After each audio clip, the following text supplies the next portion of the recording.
நாங்க யாருமே கொஞ்சம் கூட எக்ஸ்பெக்ட் பண்ணவே இல்ல. அக்கா பெங்களூர் வருவாங்கன்னு சொல்லி. காலையில 3 மணிக்கும் அக்காவும், அக்கா வீட்டுக்காரரும் வந்து சர்ப்ரைஸ் குடுக்குறாங்க.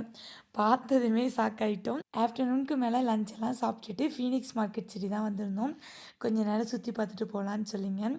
உள்ள வந்ததுமே மால் ரொம்பவே நல்லாருக்கு. M5 மால் விட நல்ல பெரிய மால்.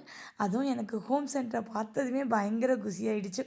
இங்க வாங்குறோம், வாங்கல அப்படிங்கிறது ஒரு விஷயமே இல்ல. உள்ள வந்து கலெக்ஷன்ஸ பார்த்தாலே அப்படி இருக்கும். ஒண்ணு ஒண்ணும் யுனிக்கா ரொம்பவே டிஃப்ரெண்ட்டா இருக்கும். பொருளுக்கு ஏத்த மாரி விலை கண்டிப்பா அதிகமா தான் இருக்கும். பட் ஓன் ஹவுஸ் இருக்கவங்க ஒரு ஒரு டைம் இன்வெஸ்ட் பண்ணி வாங்கி வச்சுட்டோம் அப்படின்னா, ரொம்பவே யூஸ்ஃபுல்லா இருக்குங்க. அதுவும் இந்த பிளான்ட்ஸ் எல்லாமே ரொம்ப அழகா இருந்துச்சு. சரி அக்கா அவங்கள வாங்க சொல்லி தான் கேட்டிருந்தேன். ஆனா இங்கேருந்து கொண்டு போறது அப்படிங்கிறது கொஞ்சம் கஷ்டம் தான். கண்ணாடி ஐட்டம்லாம் உடஞ்சும் போயிடும். ஸோ நெக்ஸ்ட் டைம் யாராச்சும் கார்ல வந்தாங்க அப்படின்னா, கண்டிப்பா இந்த மாரி ஐட்டம்ஸ் எல்லாம் தான் வாங்கிட்டு போணும்னு அக்கா சொல்லி ஒண்ணு ஒண்ணா பார்த்துட்டு இருந்தா.